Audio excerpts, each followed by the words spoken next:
Ya, membahas soal debut Manis Herdman di timnas Indonesia yang kini membuka kembali asa skuad Garuda untuk berbicara banyak di panggung dunia. Kita sudah bersama dengan mantan pelatih timnas Indonesia, Neil Maizar. Selamat malam, Coach Neil.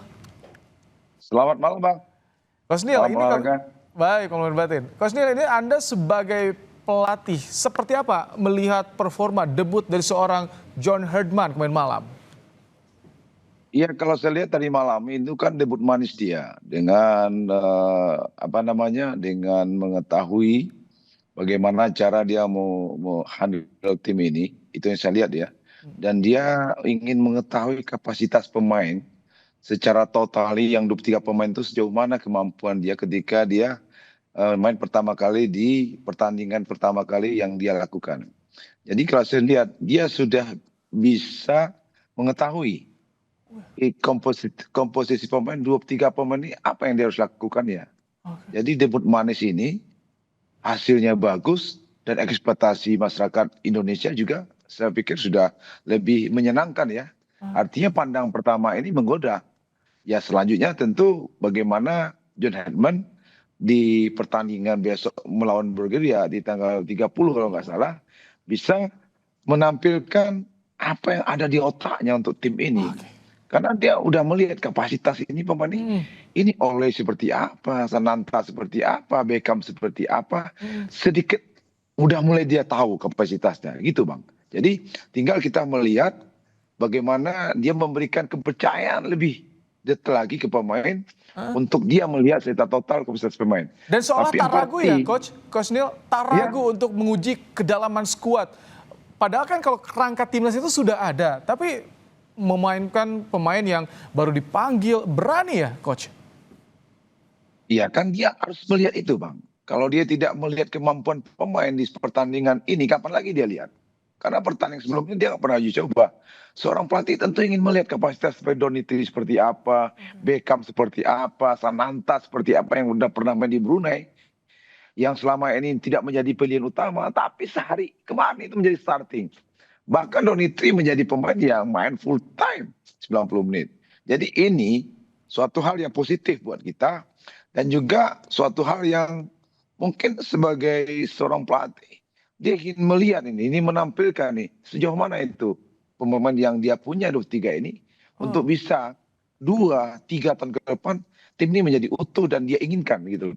Tapi kalau di luar ini masih ada pemain lain, mungkin dia akan cari lagi yang lain. Tapi yang ada ini 23 ini di luar yang 40 yang dia panggil kemarin, saya pikir dia udah mulai mengetahui kapasitas pemain sehingga dia secara taktikal enak dia mengemasnya.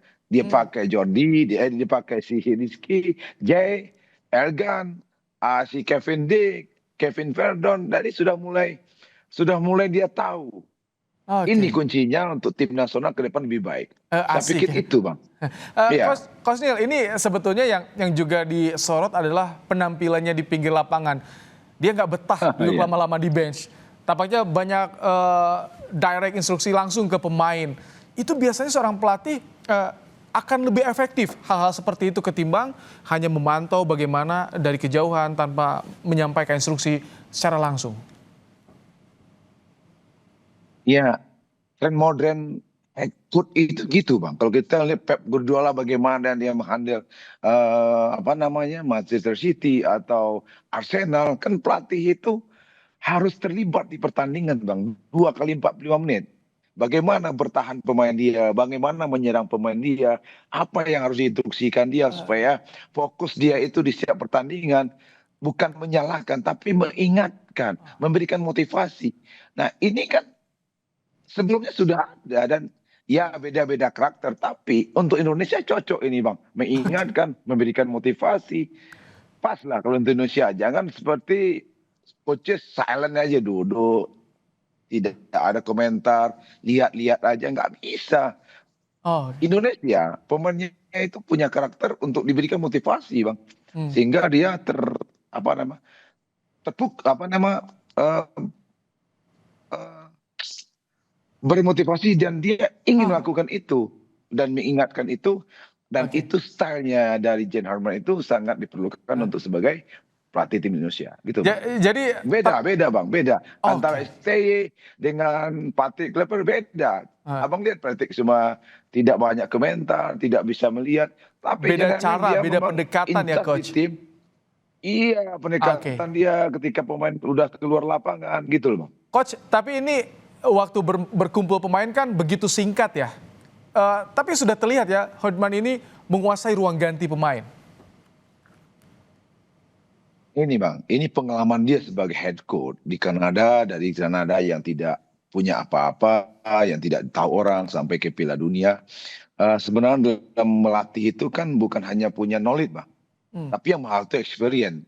Experience ini adalah melatih tim Kanada dari tim yang dianggap belum punya prestasi, habis itu mempunyai prestasi dan bahkan ikut Piala Dunia. Itu bukan hal yang mudah bagi seorang pelatih. Bagaimana membentuk tim itu bisa masuk Piala Dunia itu prestasi yang sangat luar biasa. Sehingga dengan apa yang sudah lakukan di Kanada, dia ingin fotokopi paste ke Indonesia, tapi dengan budaya yang berbeda, dengan cara berbeda. Inilah caranya dia. Jadi kita tidak bisa meragukan lagi kemampuan dia. Tinggal bagaimana kita menunggu bagaimana prosesnya nih. Dari bulan ke bulan, tahun ke tahun. Karena target dia kan masuk Piala Dunia 2030. Nah, kita tunggu. Tapi di pertampilan pertama kita harus yakin lah. Harus mempercayai dia punya kapasitas sebagai head coach. Oke, menarik. Nanti hari Senin diuji lagi nih taktik strategi John Herdman lawan Bulgaria. Terima kasih. Lawan Bulgaria. Coach Neil untuk pandangannya di program Kompas Malam hari ini.